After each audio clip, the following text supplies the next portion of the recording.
આગામી દિવસોમાં પશ્ચિમ વિક્ષોભની અસર થશે અને તારીખ 10 હવામાનો પડતો હશે. આકર જેવી વર્ષા કે હળવો વરસાદ થવાની શક્યતા રહેશે. મધ્ય ગુજરાતમાં 20 કિલોમીટર પ્રતિ કલાકની અને કચ્છમાં 20 કિલોમીટર ઉપરની, ઉત્તર ગુજરાતમાં પણ 15 થી 20 કિલોમીટર, ઉત્તર સૌરાષ્ટ્રમાં પવનની ગતિ રહેશે. એપ્રિલ અને મેમાં બંગાળ ઉપસાગરમાં ભારે હલચલ જોવા મળશે.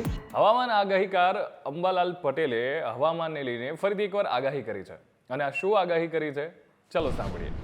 આગામી દિવસોમાં પશ્ચિમ વિક્ષોભની અસર થશે અને તારીખ 10 હવામાનો પડતો હશે. તારીખ 15 સુધીમાં તો પશ્ચિમ વિક્ષોભની અસર લેશે ઉત્તરીય પર્વતીય પ્રદેશોમાંથી પંજાબ, હરિયાણા, રાજસ્થાન અને છેક દિલ્હી તેમજ છેક કચ્છના ભાગો અને ઉત્તર ગુજરાતના ભાગો સુધી રહેવાની શક્યતા રહેશે. આ વખતે કંઈક કચ્છના ભાગોમાં અને ઉત્તર ગુજરાતના ભાગોમાં ઝાકળ જેવી વર્ષા કે હળવો વરસાદ થવાની શક્યતા રહેશે.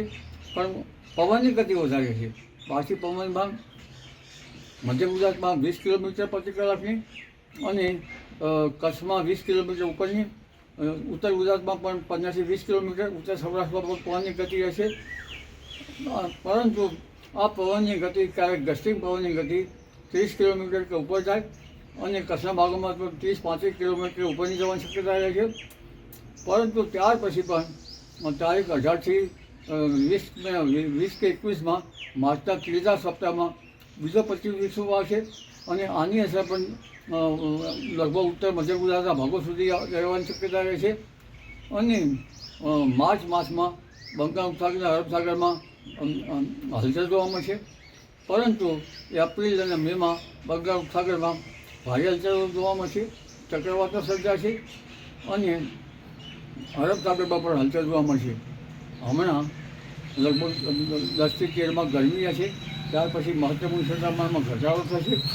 ફરી પાછો પુનઃ 19 થી 22માં 25 વિક્ષોભ આવતા ગરમી હશે. ફરી પાછો મહત્તમ ઉષ્ણતામાન ઘટાડો થશે. એટલે મહત્તમ ઉષ્ણતામાનમાં વધઘટ થયા જ કરશે. અને લગભગ મધ્ય ગુજરાતના કેટલાક ભાગોમાં હમણાં મહત્તમ ઉષ્ણતામાન 38 ડિગ્રી સેલ્સિયસ જેવું રહેવાની શક્યતા રહેશે. જી.